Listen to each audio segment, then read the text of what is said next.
caption yang mudah-mudahan nanti bisa menambah wawasan kita bersama ya. Nah, kalau kita berbicara wawasan kebangsaan ini, nah tentu saja ujungnya nanti adalah bahwa kita berada di negara kesatuan Republik Indonesia ya. Sebuah negara yang makmur, yang mempunyai potensi sumber daya alam yang luar biasa, dan kemudian orang-orangnya juga tidak kalah cerdas ya, karena sepanjang tahun kita ada sinar matahari 12 sampai 18 jam ya. Ini merupakan sebuah kebanggaan bagi kita ya. Wawasan kebangsaan ini dibawakan oleh tim teaching saya sendiri bersama dengan Bapak Insinyur Bambang Rahwuro ya, ya.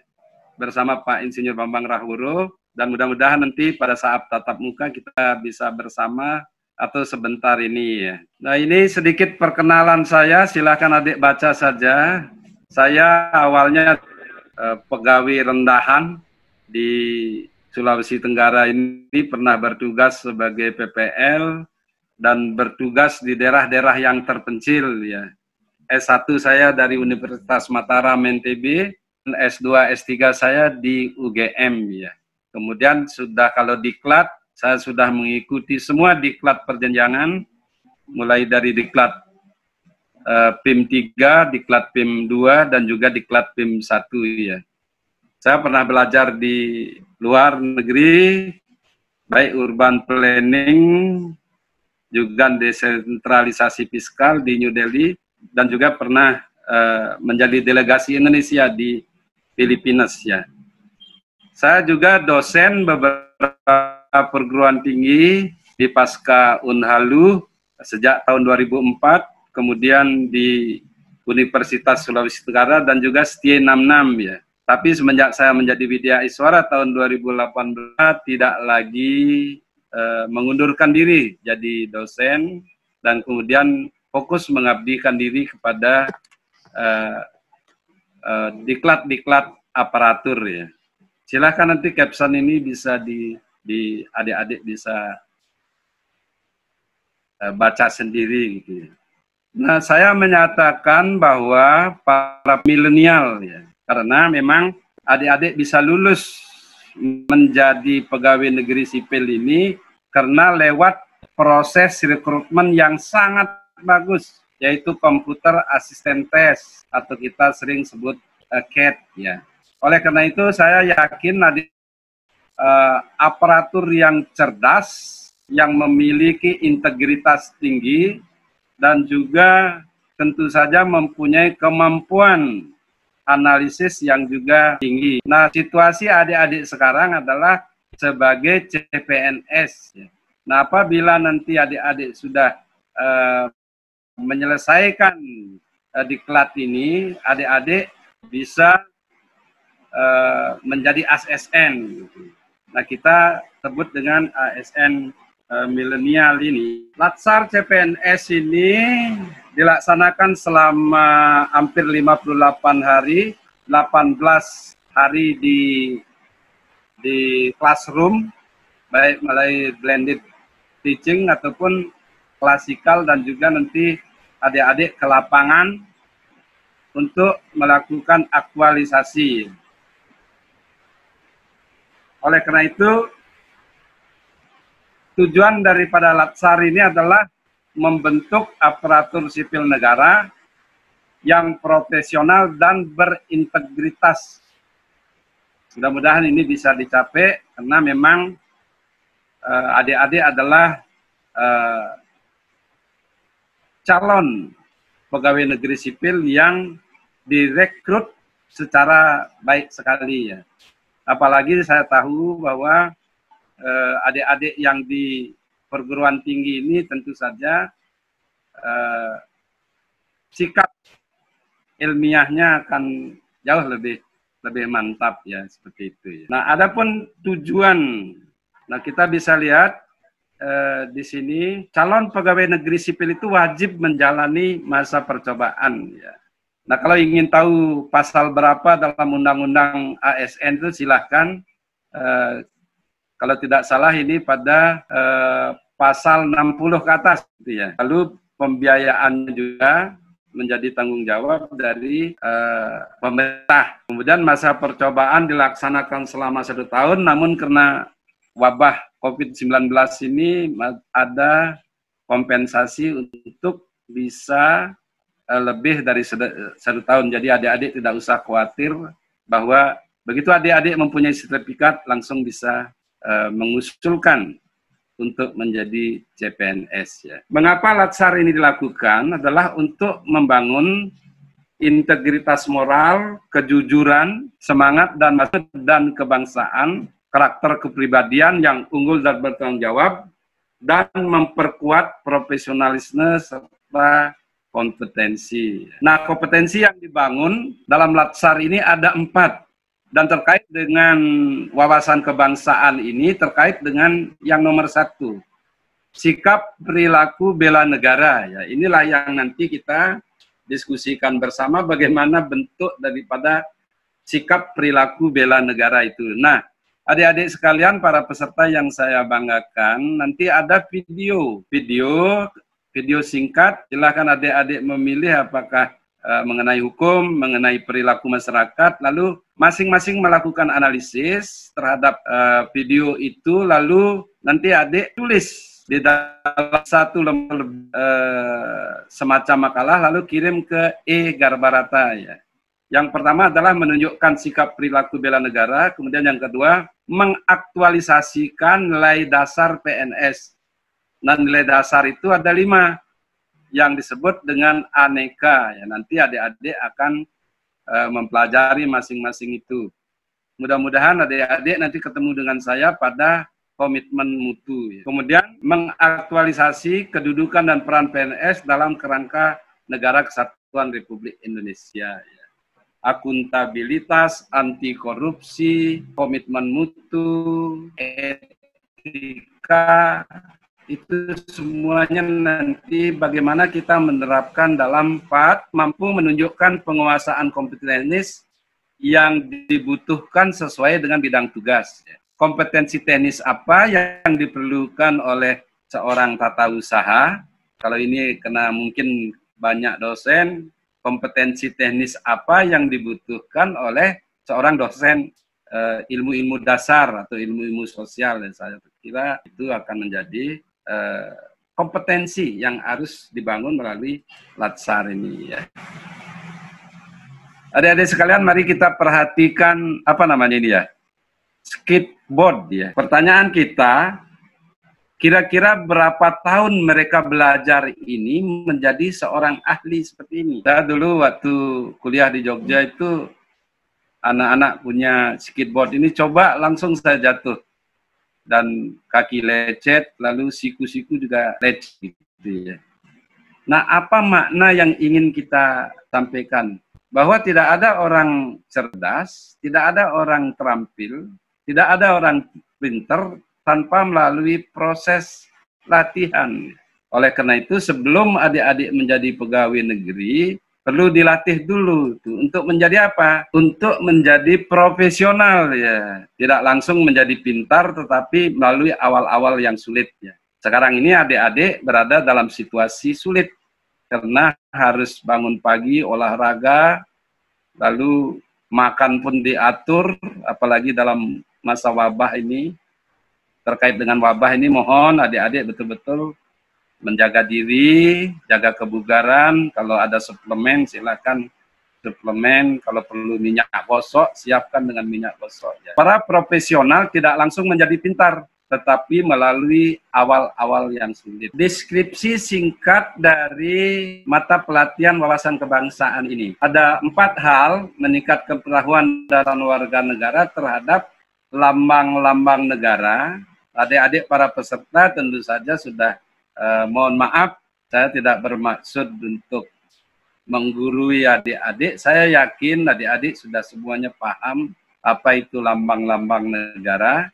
Kemudian yang kedua, skop dari mata diklat ini adalah ketaatan kepada peraturan perundang-undangan. Nah, ini mohon betul-betul diperhatikan karena sebagai aparatur sipil negara, loyal kita yang pertama itu adalah ketaatan terhadap peraturan perundang-undangan yang berlaku. Jangan pernah bekerja tanpa didasari oleh dasar hukum yang jelas. Ya, ini betul-betul mohon adik-adik perhatikan ya, supaya di dalam melaksanakan pekerjaan itu adik-adik nantinya tidak mengalami masalah ya. Kemudian yang ketiga terkait dengan wawasan adalah pembinaan kerukunan. Nah, kalau kita berbicara kerukunan ini ya baik interan ataupun berdasarkan kepercayaan, interan umat beragama, ekstern umat beragama. Nah, ini setiap aparatur sipil negara bahkan seluruh warga negara harus ikut menjaga dan membina kerukunan. Apalagi sebagai aparatur sipil negara yang diberi wewenang untuk menyelenggarakan pemerintahan, maka kewajiban kita lah untuk membina kerukunan, untuk membangun kedamaian dan ketenteraman di dalam pergaulan sosial ini. Kemudian yang keempat adalah menjaga persatuan dan kesatuan bangsa. Ya. Nah, jadi kita sebagai aparatur sipil negara harus mampu mendorong seluruh warga negara, keluarga dan lainnya bahwa kita ada di negara kesatuan Republik Indonesia. Dan kita perlu menyampaikan apabila ada hal-hal yang merongrong kewibawaan negara kesatuan Republik Indonesia ini. Nah, apa tujuan pembelajaran wawasan kebangsaan ini? Kompetensi dasarnya adalah peserta pelatihan mampu memahami penghormatan terhadap lambang-lambang negara, ketaatan kepada peraturan perundangan, pembinaan kerukunan, dan menjaga persatuan dan kesatuan bangsa. Adik-adik sekalian yang saya banggakan, mungkin adik-adik pernah mendengar kemarin ada viral seorang anak kecil yang begitu lewat melihat bendera di derek ke atas, dia langsung berhenti dan memberi hormat. Ya, itu viral di media sosial itu. Demikian juga yang di Irian Jaya, pada saat bendera dinaikkan, lalu macet talinya. Lalu ada seorang anak yang berani memanjat tiang itu dengan semangat. Nah, ini hal-hal yang mudah-mudahan bisa menginspirasi kita semua. Lalu apa indikator keberhasilan dari mata pelatihan wawasan kebangsaan ini? Yang pertama, mampu menumbuhkan rasa penghormatan terhadap lambang-lambang negara. Nah, ini ya akhir-akhir ini kan pemerintah gencar sekali untuk membendung radikalisme. Ada beberapa orang warga negara, oknum yang tidak mau menghormati lambang-lambang negara. Ya, tugas kita sebagai PNS adalah bagaimana mengadvokasi masyarakat supaya negara kesatuan Republik ini tetap ajak dan berdiri sebagai sebuah negara yang nantinya menjadi negara. Kemudian yang kedua, mampu menumbuh rasa ketaatan perundang-undangan. Nah, jangan undang-undang itu lalu kita upayakan cari bolong-bolongnya gitu. Tapi kita harus betul-betul taat pada ketentuan, dan ini juga berarti kalau di kantornya adik ada SOP, taati SOP. Ada statuta, taati statuta gitu ya. Jadi saya kira semuanya harus dipenuhi. Mampu memiliki kesadaran terhadap pembinaan kerukunan. Ya. Nah, kalau di lingkungannya adik tinggal itu kemudian tidak rupiah, berarti peran kita sebagai ASN perlu ditingkatkan lagi. Karena kita harus sebagai, nah ini perlu kita pahami bersama. Jumlah penduduk Indonesia itu kan 271 juta jiwa. Kemudian PNS itu sampai hari ini adalah 4 juta lebih sedikit. Berarti PNS itu elitis. Warga negara terhormat. Nah, kalau dulu disebut dengan abdi negara masyarakat. Nah, kalau sekarang pada pasal 10 disebut dengan pelayan publik. ANS itu adalah pelayan publik. Yes. Saya tidak yakin kalau adik-adik nanti pulang ada yang ke Kolaka atau kemana, naik kendaraan umum, kalau ditanya, "Dek, kerja di mana?" gitu. "Saya ini pelayan." Gitu ya. Mungkin yang bertanya itu langsung diam gitu ya. Ngapain berbicara dengan seorang pelayan gitu ya. Nah, itulah undang-undang ya. Artinya bahwa kita pertanyaannya adalah siapa di antara kita yang tidak suka dilayani. Nah, filosofi seperti itu. Sehingga ASN itu adalah pelayan publik. Ya. Kemudian indikator yang keempat adalah mampu menjaga persatuan dan kesatuan bangsa. Nah, terkait dengan wawasan kebangsaan ini, 4 hal ini harus betul-betul, kalau orang dulu bilang di luar kepala gitu ya, harus betul-betul kita pahami 4 konsensus dasar negara Republik Indonesia. Yang pertama adalah Pancasila. Nah, ini kan sedang viral juga di medsos ini mengenai RUU HIP. Yeah.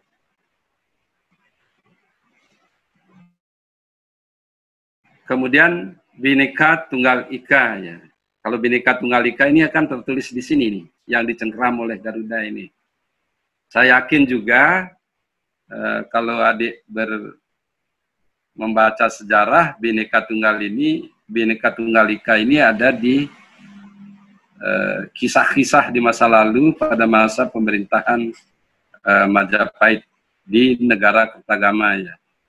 Kemudian Undang-Undang Dasar 1945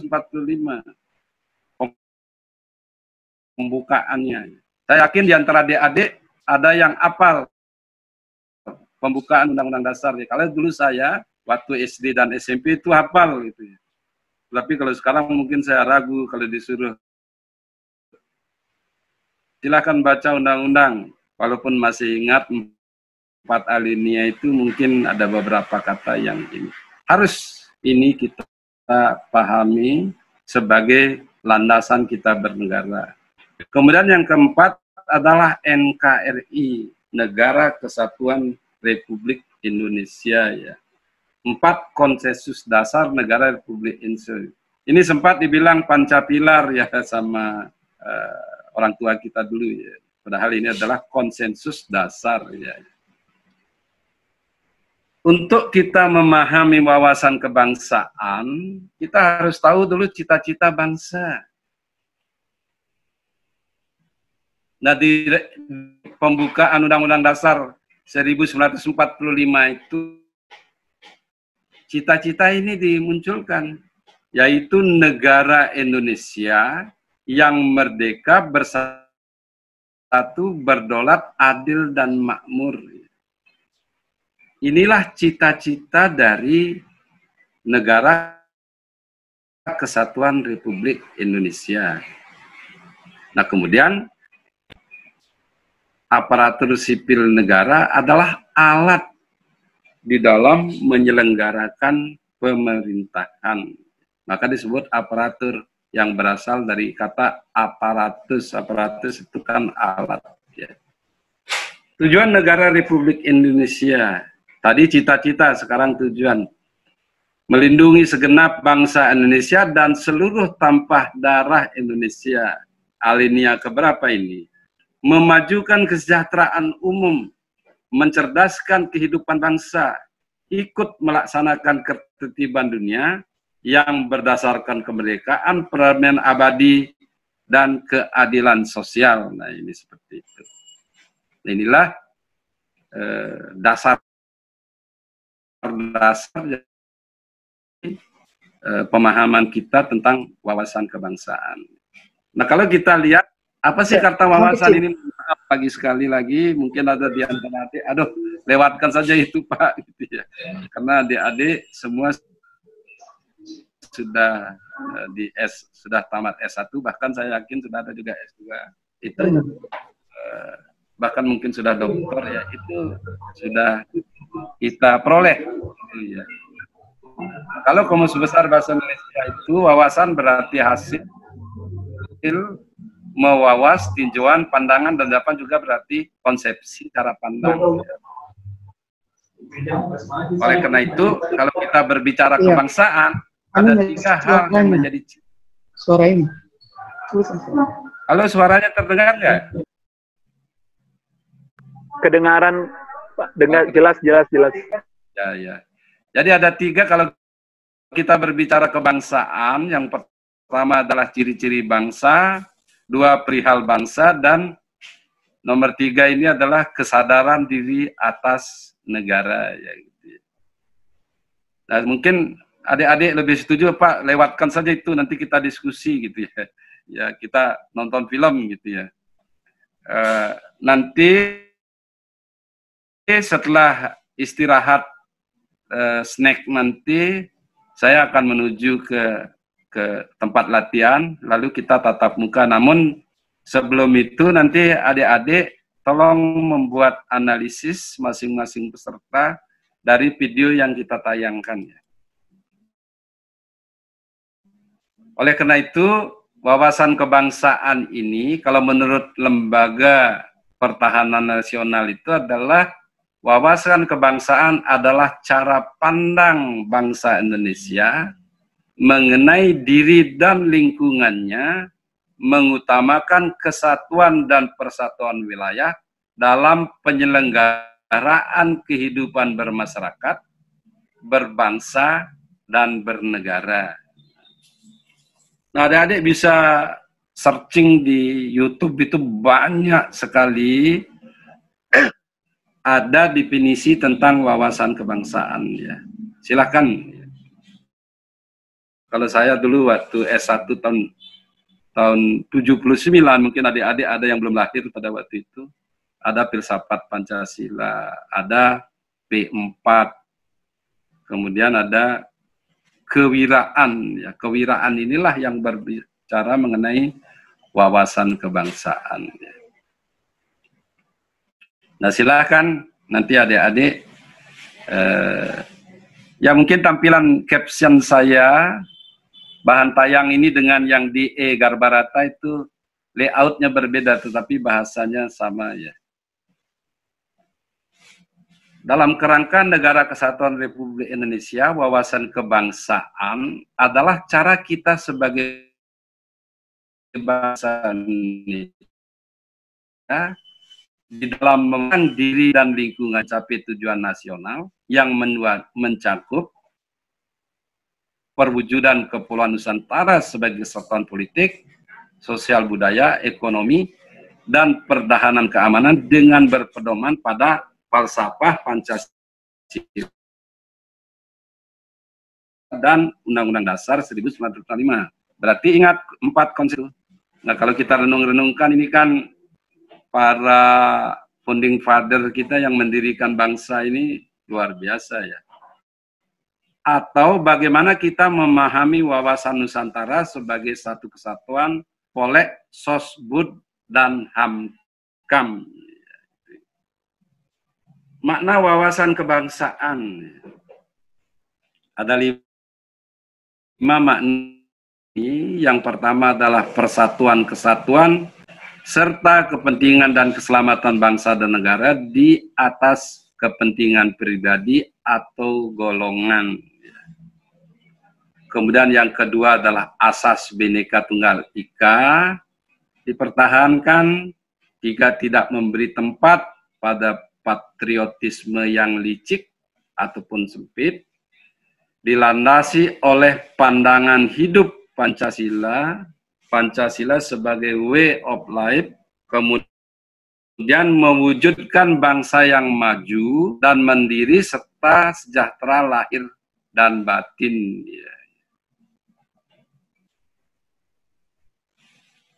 Ya, seperti itu ya. Yang lima adalah mewujudkan bangsa yang maju dan mandiri serta sejahtera lahir batin sejajar dengan bangsa lain yang sudah maju. Ya.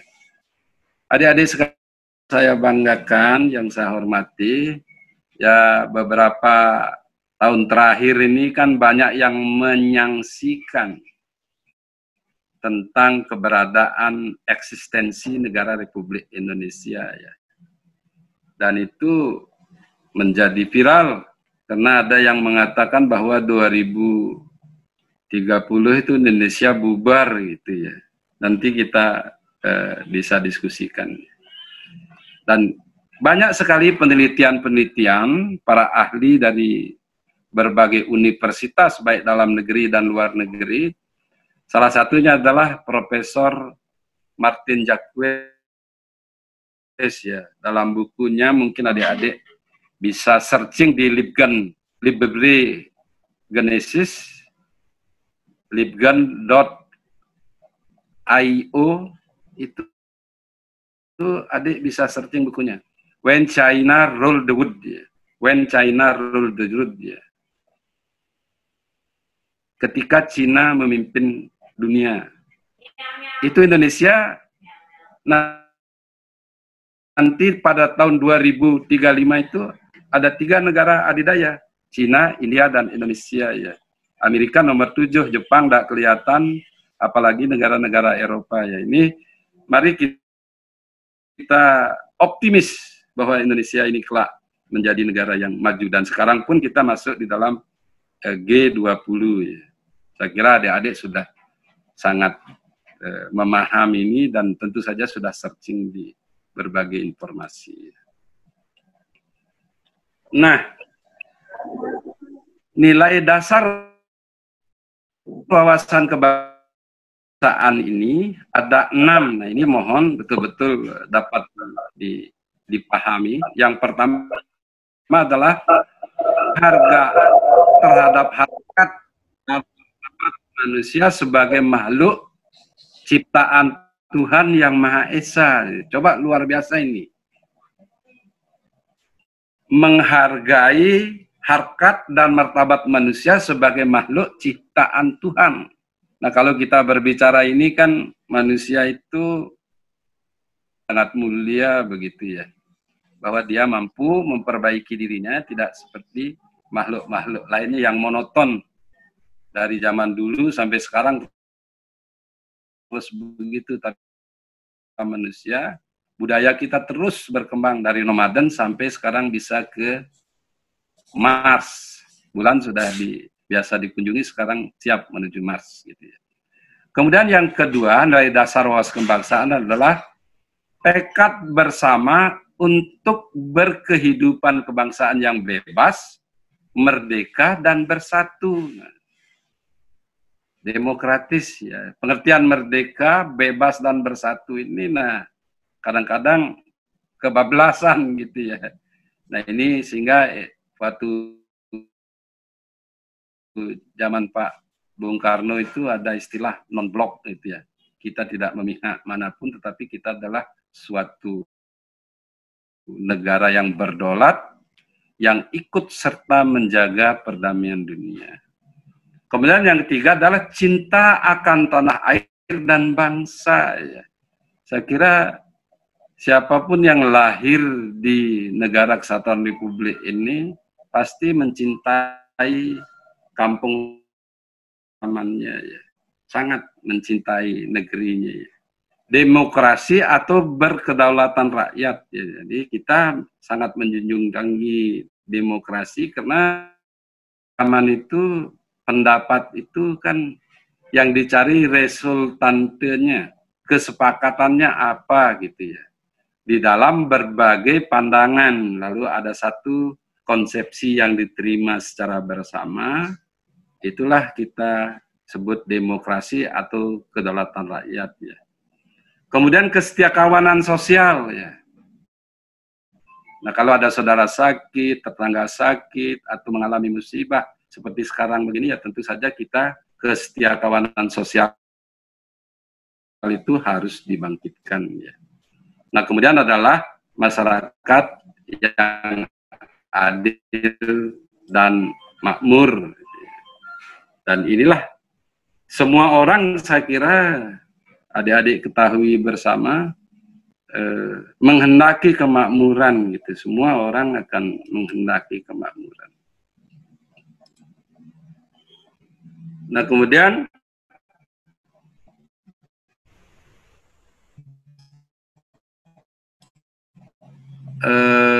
serta lagu kebangsaan ini, saya kira adik-adik juga sudah sangat paham sekali. Bendera negara Indonesia adalah sang merah. Nah, ini mohon maaf kalau saya jalan-jalan dimanapun, apakah di dalam kota ataupun di luar kota, lalu kalau saya lihat ada bendera merah putih yang sudah lusuh, atau kan bahkan robek-robek, saya turun dari kendaraan. Kalau dia sebuah perusahaan atau kantor, saya bicara langsung. Misalnya di sebuah bank pernah saya masuk,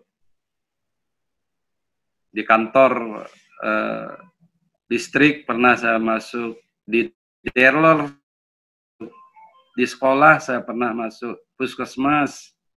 Saya beritahu, mohon benderanya diganti. Jangan sampai siang malam begitu berkibar robek-robek. Saya gitu. Oh, biasanya mereka tidak marah itu. Bila perlu dipegang kaki kita, mohon maaf Pak, mohon maaf. Ya. Kami akan segera ganti gitu ya. Nah, jadi itu kepedulian. Adik-adik mohon juga tunjukkan bahwa kita ini adalah aparatur sipil negara yang mempunyai loyalitas terhadap negara kesatuan Republik Indonesia. Jadi hal-hal kecil ya. Kemudian bahasa negara kita adalah bahasa Indonesia. Nah, ini terkait dengan bahasa ini, adik-adik sekalian, di dalam Grand Design Pengembangan Sumber Daya Manusia yang diusun oleh Menpan, tahun 2009-2025 itu, semua aparatur sipil negara harus fasih berbahasa Inggris, baik lisan dan tulisan. 2025 itu lagi berapa tahun ini? 5 tahun. Saya pensiun, syukur alhamdulillah tidak perlu berbahasa Inggris lagi. Tapi adik-adik nanti harus berbahasa Inggris. Tapi saya yakin para dosen, saya kira para sarjana bahasa Inggrisnya ini pasti bagus-bagus ini. Ya, bisa kita berdiskusi nanti dalam bahasa Inggris ya. Lambang negara ialah Garuda Pancasila dengan semboyan Bhinneka Tunggal Ika. Jadi di kaki Garuda itu mencengkram pita. Pita yang berisi tulisan Bhinneka Tunggal Ika. Dijelaskan pasal-pasal dari Undang-Undang Dasar Negara Republik Indonesia tahun 1945. Lagu kebangsaan kita Raya. Nah ini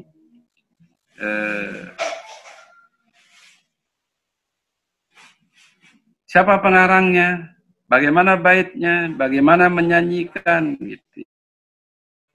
Nah saya sering komplain kenapa kita saat menyanyikan Indonesia Raya itu orang masih berseliweran gitu ya. Pada saat menyanyikan Indonesia Raya itu harus berdiri tegak, sikap sempurna. Nanti adik silahkan baca modul wawasan kebangsaan, kalau belum punya nanti ada 21 modul itu saya bagikan pada saat tatap muka nanti. Itu ya. Nah, asas pelaksanaannya ini ada 10. Persatuan, kedaulatan, kebangsaan, kebineka tunggal ikaan, ketertiban, kepastian hukum, keseimbangan, keserasian, dan keselarasan. Bagaimana pengertiannya? Silahkan di searching. Adik-adik sekalian, saya kira saya ingin menayangkan, mohon maaf mungkin di antara adik-adik sudah mendengarkan ini. Bagaimana kita putar dulu video ya? Halo. Halo. Siap. Nah, kita putar video, tolong diamati dengan baik, lalu catat, lalu nanti adik-adik lakukan analisis. Analisis menurut saya begini gitu. Nah, hasil analisisnya yang diketik itu, adik-adik kan pegang laptop semua ya? Kalau pegang laptop, nanti clue-nya apa, dicari, dibuat analisis, kirim ke GWA. Bisa dilewat GWA saya, di nomor saya, lalu juga kirim ke Garbarata sebagai bukti kita sama-sama berdiskusi tentang wawasan kebangsaan. Silakan simak, ini hanya 7 menit ya. Suaranya terdengar nggak? Halo, suaranya Bang Karni ini kedengaran nggak? Tidak, Pak. Tidak terdengar.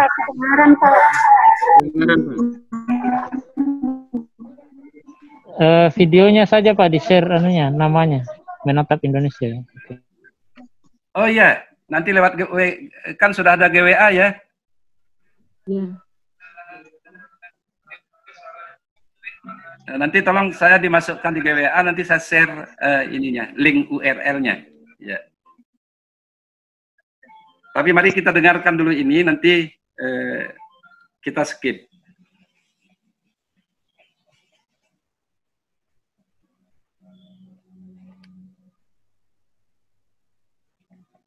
Seminar Konvensi Hukum Tata Negara di Padang yang dibuka oleh Pak Yusuf Kalla, ya Pak ya. Konvensi Hukum Tata Negara di Padang tahun 2016 kan bicara seperti Mas Rizal itu persis gitu. Bahwa partai harus dibiayai oleh negara, partainya tidak ya seperti kriminal kalau itu Mas Rizal kan. Apa demokrasi kriminal gitu. Tapi ya begitu diusulkan sebagai konsekuensi dari demokrasi, yang gitu enggak jalan. Gitu. Kalau bagus kata Mas Rizal, enggak bagus kata LSM. Bagus kata LSM, enggak bagus media. Bagus kata media, enggak pernah beranjak, kita tuh selalu bertengkar di soal-soal begitu. Dan itu memang masalah kita. Sama juga perubahan hukum kita itu sudah 53 tahun tuh KUH, tim KUH pidana. Enggak selesai juga gitu. Sudah mau diundangkan juga ribut lagi. Kemarin itu sampai sekarang tertunda dan tidak jelas kapan selesainya sesudah 53 tahun itu diperbaiki. Nah, saya katakan itu adalah konsekuensi dari demokrasi, karena demokrasi itu meniscayakan pemencaran kekuasaan, dan pemencaran kekuasaan itu tidak bisa orang sesuka-suka, kalau kata saya begini, lalu harus jadi gitu, tidak bisa. Karena banyak yang harus berbicara dan selalu berbeda-beda. Nah, itu sebabnya kita harus mencari cara, gimana sih menyamakan sesuatu yang dianggap baik itu lalu menjadi milik bersama. Nah, itu kan soalnya. Nah, kalau bicara soal hukum, Bang Karni, maka lebih parah dari sekedar yang disampaikan oleh Mas Rizal atau Pak Andi Hamzah. Saya melihatnya justru di Indonesia itu waktu saya belajar di Fakultas Hukum dulu, ada mata kuliah hukum perindustrian. Tapi sekarang ini yang terjadi industri hukum, dan hukum di dalam budaya hukumnya juga begitu. Terjadi industri hukum. Apa industri hukum? Hukum dibuat sedemikian rupa untuk ngakali, di utak-atik gitu, yang salah jadi benar, yang benar jadi salah. Ini. Gitu. Mohon adik-adik catat kasus pidana dibelokkan menjadi kasus perdata, dibuat hukumnya. Bahkan ada orang yang datang ke seorang pengusaha besar, Anda punya gedung ini enggak? Enggak. Ini saya nyewa. Mau enggak saya jadikan gedung ini milik Anda? Oh, enggak bisa, secara hukum saya nyewa.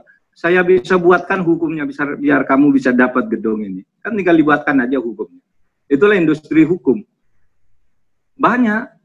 Makanya saya katakan BUMN yang digarap oleh Mas Menteri Erik ini luar biasa bagus. Karena dulu-dulu di BUMN itu kecurangan-kecurangan seperti itu selalu terjadi. Tetapi lalu dibelokkan ke perdata, diselesaikan di bawah meja, ini sudah selesai secara perdata. Kalau ketahuan dibelokkan ke perdata, maka dalam kasus Jiwasraya saya dukung Mas Erik, jangan dibawa ke perdata, selesaikan, suruh bongkar ke kejaksaan dengan cara main duduk di meja bersama notaris, diubah, jual beli lagi sampai berkali-kali selesai. Dan itu saya tahu yang diselesaikan seperti itu, korupsinya banyak. Tetapi yang ini, yang kasus Jiwasraya ini misalnya bongkar sampai ke akar-akarnya. Gitu. Jangan dibelokkan lagi ke perdata. Kalau ke perdata itu bisa gampang kok. Gitu. Tapi sekarang mari kita tegakkan hukum. Kalau pidana ya pidana, jangan kalau ketahuan lalu berubah ke perdata, selesai gitu. Nah, itu yang kita salut kepada Menteri BUMN. Pokoknya jalan aja, termasuk yang lain-lain itu gitu. Belok itu karena industri hukum, dan industri hukum itu sudah membudaya di tempat kita. Misalnya ada seorang polisi membuat surat kaleng kepada dirinya sendiri hanya ingin mencerai istrinya. Nah, gitu. Buat di surat kaleng. Ini surat kaleng istrimu tuh selingkuh dengan ini. Dia buat sendiri, dikirim ke dirinya sendiri, lalu ditunjukkan istrinya. Istrinya dihajar, dia kawin lagi. Ada polisi yang begitu. Sebaliknya juga, istrinya juga bisa dibuatin surat kaleng, kamu yang selingkuh, dan sebagainya. Nah, itu industri hukum seperti itu banyak. Terutama di dalam proses-proses korupsi itu semuanya pakai industri hukum di pengadilan. Nah, kalau sekarang orang mengatakan hukum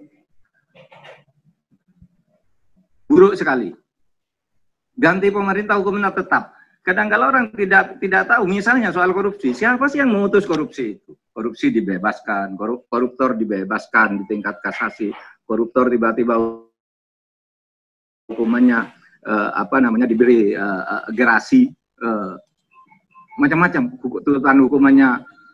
Korupsi besar itu puluhan miliar misalnya, tuntutannya 12 tahun, nanti jangan jatuhnya cuma 3,5 tahun, nanti lagi, dan yang begitu tuh banyak cuma tidak tersiarkan. Itu bagian dari industri hukum semua, banyak tuh industri hukum. Nah, kalau begitu apakah kita ini mau putus asa? Tidak lah, gitu. Karena yang begitu tuh, saya selalu mengatakan bernegara itu ya berdemokrasi. Berdemokrasi itu ya berhukum. Berhukum itu ya harus bersabar menghadapi hal-hal seperti itu. Tidak pernah itu, misalnya ada pujian, kalau saya dengar misalnya dari Mas Rizal Ramli, apa sih yang dipuji dari negara ini dari dulu sampai sekarang dari Mas Rizal Ramli, kecuali ketika Mas Rizal Ramli jadi ketua Bulog gitu, itu bagus gitu. Pernah ada pujian gitu. Padahal indeks persepsinya itu naik dari waktu ke waktu meskipun seperti siput gitu. Nah, saya katakan gini, kalau kita mau cuma memperbaiki dengan cara ugal-ugalan itu gampang aja, kembali ke otoriter kayak Pak Harto dulu. Pemerintahnya otoriter, Pak Harto bilang apa, kalau dia punya kekuatan seperti itu mau menata hukum gampang aja. Kalau tidak mau menata hukum ya gampang juga gitu. Dulu ke Pak Harto berdeham aja seluruh rakyat Indonesia ikut berdeham gitu. Sekarang nggak bisa begitu. Di depan orang ditempeleng sekarang kalau forumnya nggak tepat gitu. Kalau dulu ikut berdeham semua Pak. Nah, sekarang kita tuh mau membangun demokrasi apa tidak? Ini persoalannya. Kalau mau demokrasi sekarang kuncinya di mana? Memperbaiki partai politik. Tapi ketika ditanya kan cara memperbaiki aja di konferensi internasional tikus-tikus di Kairo itu, kesimpulannya kucing harus dikasih kalung. Tapi ketika dikatakan gimana cara masang kalung kelendengan ke kucing, tidak ada yang berani. Sama juga kita sekarang seperti itu. Nah, oleh sebab itu kalau saya katakan, ayo dong kita ini sebisa-bisa kerja dari posisi kita masing-masing, dari yang mungkin, sehingga akhlak itu tadi yang menjadi kata kunci, akhlak itu mulai ditanamkan secara sungguh-sungguh. Meskipun kata Mas Rizal ya kalau akhlak nggak ada ilmunya, nggak ada gunanya, ya ilmu itu akhlak juga. akhlak itu ilmu itu sebenarnya. Makanya jangan dibilang kalau orang ilmu lalu tidak punya akhlak gitu. Kalau orang berakhlak ya ilmu juga bagian dari akhlak. Akhlak itu bukan hanya sopan santun, kejujuran apa gitu, juga kecerdasan. Gitu.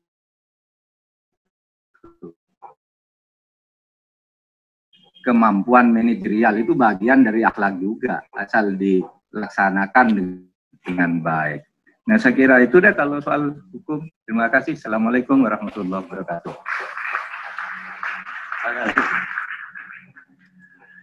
Ya, adik-adik bisa ditangkap ya? Halo? Bisa. Bisa, Pak. Bisa. Itu tadi video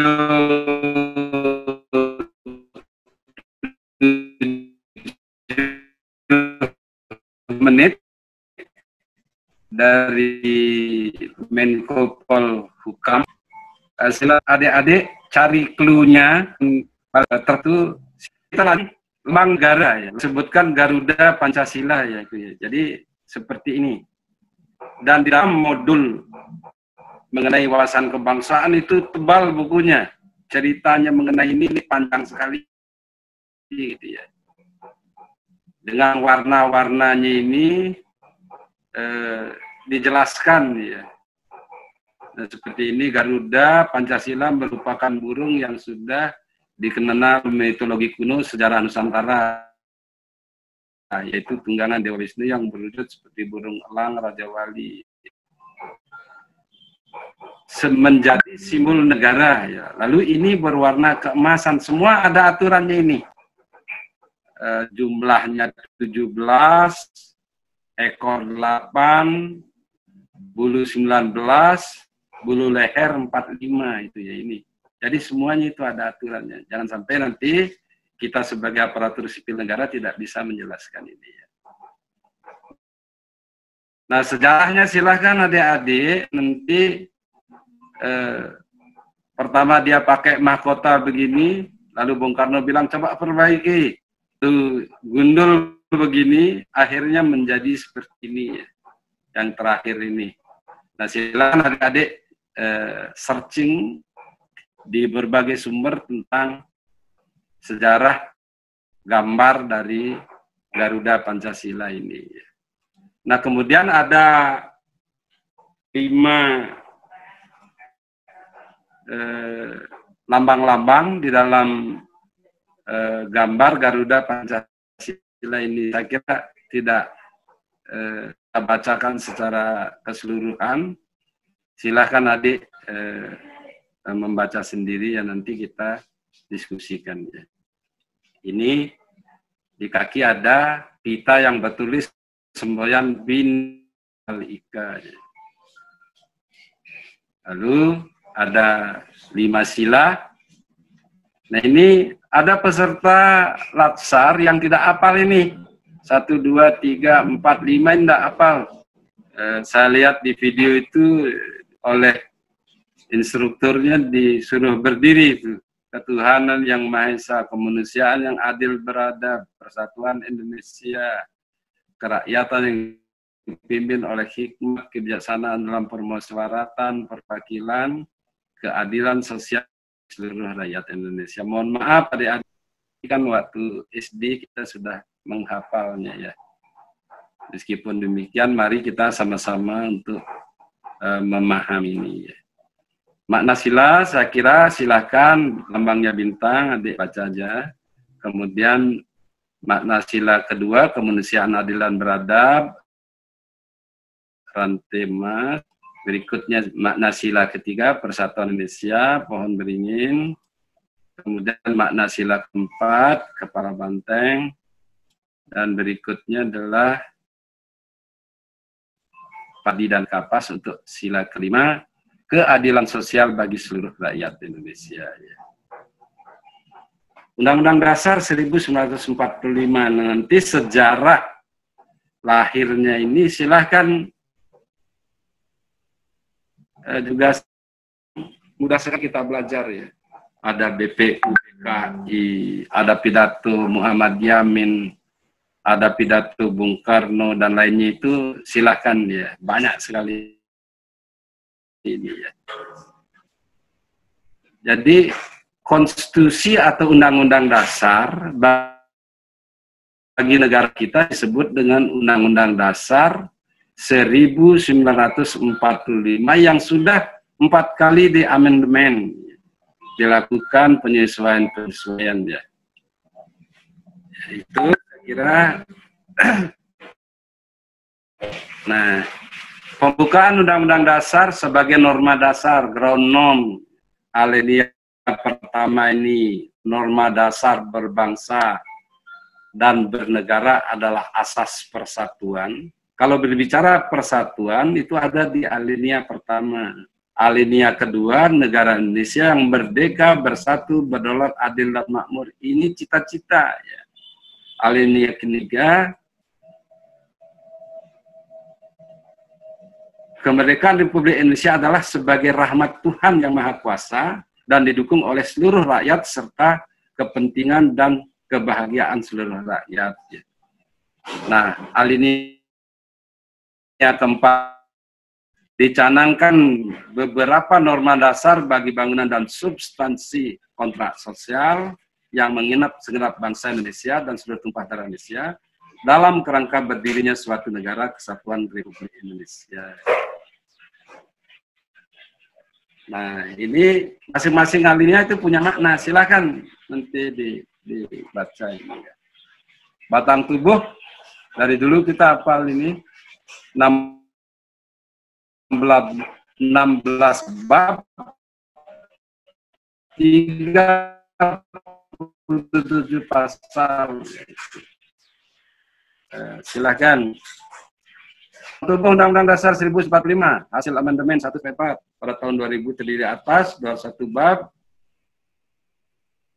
74 pasal, serta 3 pasal aturan peralihan, 2 pasal aturan tambah. Aslinya seperti ini.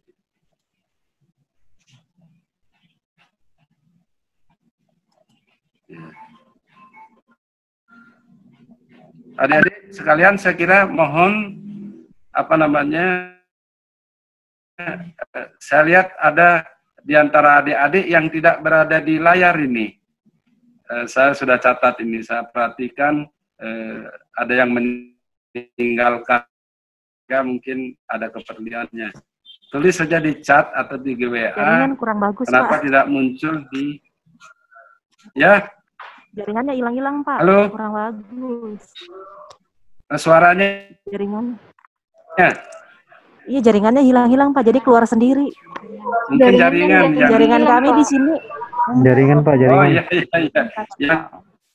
Jadi keluar sendiri, terus masuk lagi kayak gitu. Iya, Pak, betul. Iya, hilangin. Pak Rum. Iya, baik. Ya memang kan ini kendala karena daring, kendala jaringan pasti ya, tidak apa. Ya. Lalu batang tubuh, kita berlanjut ke, nanti diskusikan ini dengan rekan-rekan untuk mengapa amandemen itu ya. Nah sekarang peran aparatur sipil negara ya. Nah kalau kita lihat ini kan mengapa berada di Badan Diklat sekarang ini mengikuti Latsar, ya dasarnya Undang-Undang Dasar gitu ya. Undang-Undang Dasar 45, alinea keempat, pembukaan Undang Dasar Republik Indonesia, diperlukan ASN profesional dalam menyelenggarakan pemerintahan dan pembangunan. Maka adalah Grand Design Pembangunan ASN 2020-2004, ada rekrutmen CPNS, service atau ASN profesional. Gitu. Masa depan Indonesia ini tergantung dari ASN pada akhirnya. Gitu. Begitu sangat terhormat sebagai ASN. Coba kita perhatikan ini. Peranan PSN dalam wawasan kebangsaan. Sebagai pelaksana kebijakan publik. Jadi 4 juta orang di Indonesia itu sebagai ASN itu adalah pelaksana kebijakan publik yang diterima atau kita layani 271 juta jiwa ya. Sehingga betul-betul ASN ini falsafahnya sangat tinggi, gitu, perannya sangat tinggi. Lalu yang kedua, perekat dan pemersatu bangsa. Nah, kalau ujian aktualisasi biasanya saya nanya ini, pasal berapa ini menyatakan ini, gitu. Ada 3 peran ini. Kemudian yang ketiga, sebagai pelayan publik. Jadi ASN itu pelayan publik, gitu. Mohon 3 hal betul direnungkan dan diimplementasikan. Dalam melaksanakan tugas, memegang teguh nilai dasar ASN dan kode etik. Pasal berapa ini? 10 sampai sekian gitu ya, tolong dibaca ya. Nah, bentuk negara kesatuan dan makna kesatuan ya, bentuk negara ini di bentuk negara seperti ini, lalu Bab 1 Pasal 1 Undang-Undang Dasar Negara Republik Indonesia tahun 45, negara Indonesia adalah negara kesatuan yang berbentuk republik. Nah, kemudian yang kedua, organisasi pemerintah negara Republik Indonesia bersifat unitaris. Bersifat unitaris ya. Kemudian negara Indonesia ini dibagi ya, atas daerah provinsi, dan provinsi itu dibagi atas kabupaten dan kota. Jadi kita bukan negara federal ya, tapi negara kesatuan dari atas ke bawah gitu. Pembagian daerah ke dalam provinsi, kemudian kabupaten, kota, dan desa tentunya tidak dimaksudkan sebagai pemisahan. Apalagi pemberian kedaulatan, tidak ada itu. Ya, kedaulatan itu berada di negara. Makna kesatuan negara kesatuan Republik sudah selayaknya dipahami benar makna kesatuan tersebut oleh setiap ASN. Jadi NKRI ini harus betul-betul dipahami. Nah, bagaimana sejarahnya? Silahkan. Mulai dari Sota Soma, Karya Emputan Tular, Sumpah Pelapa Mahapatih Gajah Mada, dia bersumpah, Sumpah Pelapa itu ya. Nah, Nusantara itu dulu lebih luas. Coba lihat gambar ini daripada Negara Kesatuan Republik Indonesia. Ya, itu. Nah, kemudian makna kesatuan. Mulai dari Sumpah Pemuda. Kita mengenal itu pada tanggal 28 Oktober 2028. Luar biasa ya. Kemudian kesatuan geografis, teritorial, atau kewilayahan. Nah, kita luar biasa luas wilayah negara kita ini. Seperti ini ya. Kemudian, nah 3 hal ini perlu diketahui. Konsep kesatuan psikologis kejiwaan, kesatuan politis kenegaraan, dan kesatuan geografis.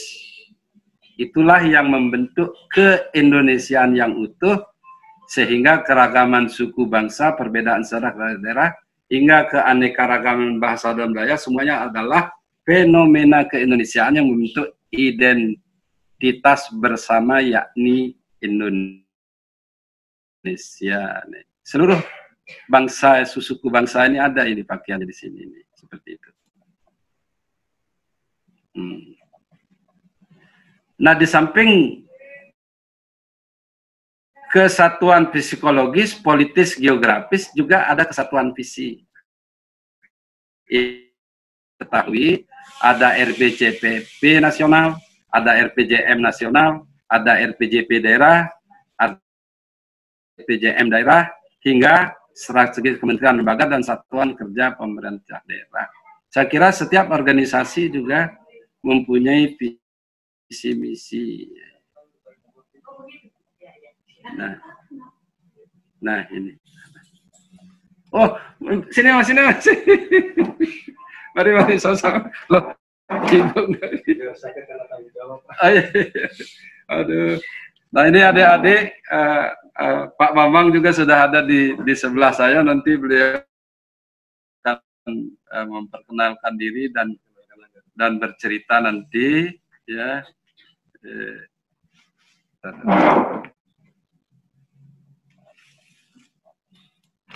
Supaya kelihatan.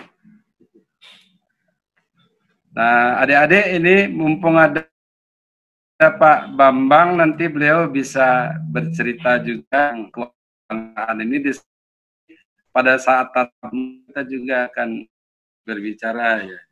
Nah, silahkan Pak Bambang perkenalkan diri dulu. Bapak duduk aja di sini supaya kelihatan. Ya.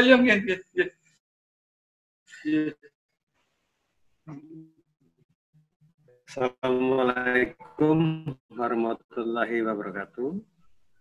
Waalaikumsalam warahmatullahi wabarakatuh. Waalaikumsalam. Selamat pagi dan Om Swastiastu bagi anak-anak saya atau adik-adik saya yang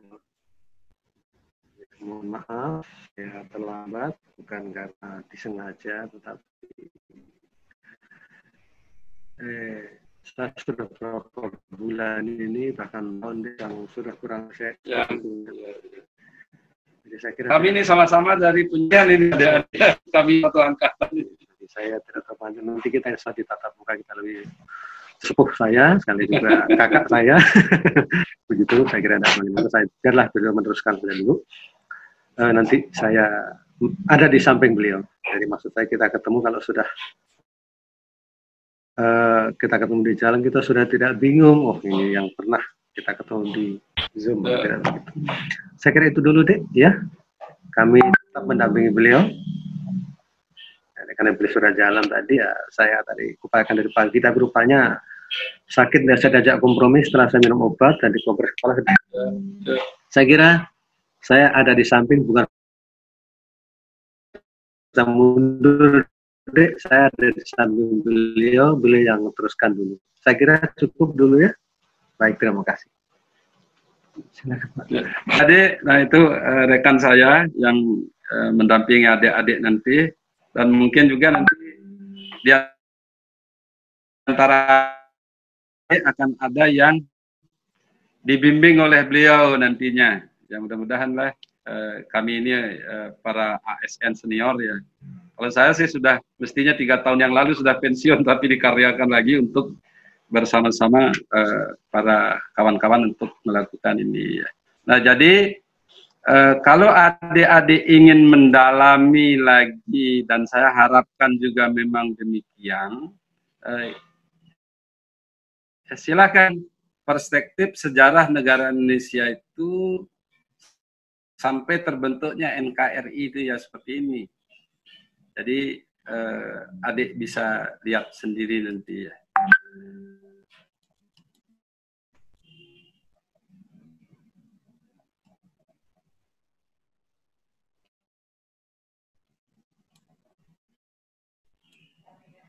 Nah, kemudian bab yang selanjutnya adalah mengidentikan ya. Inti dari mentaati peraturan perundangan ini adalah agar dalam pelaksanaan pekerjaannya adik-adik betul-betul jangan sampai, nah seperti video tadi, industri hukum gitu. Jadi sengaja mencari celah hukum untuk kepentingan sesuatu gitu. Ini adik harus, nah mungkin sekarang selama tidak ada yang ada, karena arsip itu 20 tahun kok. Ada yang umpamanya ada di antara adik ingin menjadi Bupati Kolaka gitu, atau Wakil Bupati, dicari salah-salahnya. Nah ditemukan arsip, nah batal jadi rektor atau jadi dekan atau jadi ini. Nah oleh karena itu betul-betul diperhatikan mengenai mentaati peraturan perundang-undangan ini. Betul-betul harus diperhatikan ya. Nah, apa itu pengertian peraturan perundang-undangan? Itu ada di caption ini, lagi 5 menit. Nah, silakan untuk membaca caption ini, karena waktu kita kan sampai jam 9.45. Saya berikan waktu sedikit nanti untuk saling berkomunikasi. Kalau ada di antara adik ingin berkomunikasi, nanti kita setelah istirahat, adik minum di sana, kami akan datang memberikan kesempatan untuk melakukan analisis lalu tatap muka 30 menit ya. Hierarki peraturan perundangan, mulai Undang-Undang Dasar, ketetapan majelis, undang-undang untuk peraturan pemerintah, peraturan presiden, peraturan daerah kabupaten kota, itu hierarki daripada undang-undang.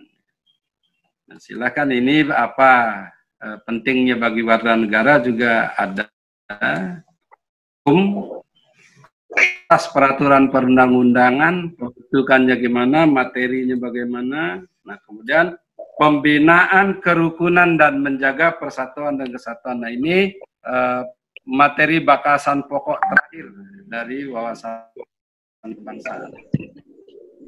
Nah, komponen kerukunan dan kesatuan itu meliputi kerukunan dalam berbudaya, kerukunan dalam beragama, makna dan pentingnya persatuan dan kesatuan bangsa, kemudian prinsip-prinsip persatuan dan kesatuan bangsa, pengamalan nilai persatuan dan kesatuan, lalu nasionalisme. Nah, ini yang adik-adik harus pegang teguh di dalam melaksanakan tugas-tugas itu ya. Nah, kalau kita perhatikan ini sebenarnya paripurna sekali ASN itu, sangat paripurna gitu ya. Bayangkan ya, kerukunan dalam beragama, makna persatuan dan kesatuan, prinsip persatuan dan kesatuan, lalu pengamalan nilai persatuan dan kesatuan. Dengan nah, kira-kira itu ada pengantar diskusi, karena bahan tayang ini kan juga sudah bisa diambil di Garbarata, meskipun tayangannya yang saya sampaikan di caption ini berbeda dengan yang di Garbarata, tapi maknanya sama ya. Nah, silakan adik-adik, kalau ada di antara adik-adik yang ingin menyampaikan sesuatu atau mempunyai pandangan bercerita begitu, Pak, menurut saya wawasan kebangsaan itu begini gitu, silahkan. Kita punya waktu sekitar 30 menit untuk ini ya. Ya. Kakek mengajar, nak. Nah, silakan kalau ada di antara adik-adik yang ini yang halo, silakan kalau ada di antara adik-adik yang mau menyampaikan pendapat. Apakah ada di antara adik-adik yang ingin menyampaikan pendapat? Silakan. Kurang baik. Mungkin Pak, mohon izin Pak. Silakan. Terkait masalah industrialisasi hukum tadi Pak. Oh ya, silakan. Bagaimana pandangannya adik? Ayo silakan. Sebenarnya mohon di nyebut dalam... nama dan NDH. Siapa namanya dan NDH-nya berapa? Saya Haryono Pak, kelas A, nomor urut 30. Haryono, kelas A 30 ya. Saya melihat terkait praktek industrialisasi hukum yang disampaikan tadi ya, oleh di forum ILC itu. Dan dalam praktek saya melihat ada beberapa contohnya, misalnya kadangkala kita melihat pendampingan para praktisi terhadap praktisi hukum mendampingi misalnya praktisi industri gitu. Dalam hal saya menyebut saja contoh kasusnya adalah misalnya ada perusahaan tambang dinyatakan tiupnya mati secara sepihak misalnya oleh kementerian ataupun dinas. Kemudian dilakukan pendampingan oleh teman-teman dari hukum atau yang lainnya kepada mereka, misalnya melapor ke ombudsman. Apakah kemudian mereka ini, kemudian para konsultan memberikan masukan dan lain-lain untuk bagaimana caranya supaya mereka bisa lolos dari jeratan-jeratan yang menyebabkan mereka terpaksa dinyatakan bisa dicabut IUP-nya begitu. Apakah itu merupakan bagian dari industri hukum atau itu proses hukum yang sebenarnya wajar untuk dilalui karena ada channelnya atau ada alurnya yang diberikan atau dibuka sendiri oleh pemerintah melalui ombudsman. Demikian, Pak. Iya, ini bagus sekali. Jadi bahwa di dalam Undang-Undang 14 tentang pertambangan itu memang ada ketentuan kapan waktunya IUP itu mati gitu ya. Dan kemudian ada tata cara untuk menghidupkan kembali. Berapa bulan sebelum mati kadaluarsa itu sudah ada ketentuannya. Namun kadangkala sudah mati tapi berupaya untuk ini. Nah, itu mestinya kan ada tata cara baru gitu ya. Lalu nah, dia melapor ke ombudsman. Ombudsman kalau dia tidak membaca undang-undang bisa saja. Oleh karena itu, nah, apabila ada hal yang dilanggar itu bisa disebut sebagai apa yang dibilang oleh Pak Mahmud Imti tadi, ada upaya untuk melanggar gitu, mencari celah supaya IUP-nya hidup. Nah, kadangkala ini mengapa ombudsman itu ada supaya keadilan itu terwujud ya. Nah, kalau ombudsman mempelajari undang-undang pertambangan itu dan dia mengerti, pasti ditolak hal-hal seperti itu. Pasti diberitahu Anda ini sudah mati, memang tidak bisa kan gitu ya. Seperti itu ya. Nah, mungkin ada yang lain dari adik bisa memberikan pendapat atau hal lain, nanti kita diskusikan, ini menarik sekali. Ya, silakan. Ya, saya kira demikian, Dek. Kita silakan istirahat dulu, nanti oret-oret saja apa yang adik hasilkan dari diskusi kita tentang wawasan kebangsaan dan juga mengenai video yang kita tayangkan tadi. Nanti adik bisa ini. Saya kira demikian, terima kasih. Semoga keadaan sehat walafiat. Silakan pertemuan dulu. Baik, Dek. Nanti insya Allah tidak lama kita akan ketemu di jam 10 ya. Jam 10 di UPTD ya. UPTD Peternakan. Ya, UPTD Peternakan. Saya kira cukup sampai di sini. Selamat istirahat. Assalamualaikum warahmatullahi wabarakatuh. Om Swastiastu. Waalaikumsalam warahmatullahi wabarakatuh. Sampai ketemu di kelas nanti ya. Ya, terima kasih. Semoga kita semua dalam keadaan sehat. Terima kasih, Pak. Ya, mari. Terima kasih, Pak. Terima kasih, Pak. Sama-sama. Ya. Sama-sama.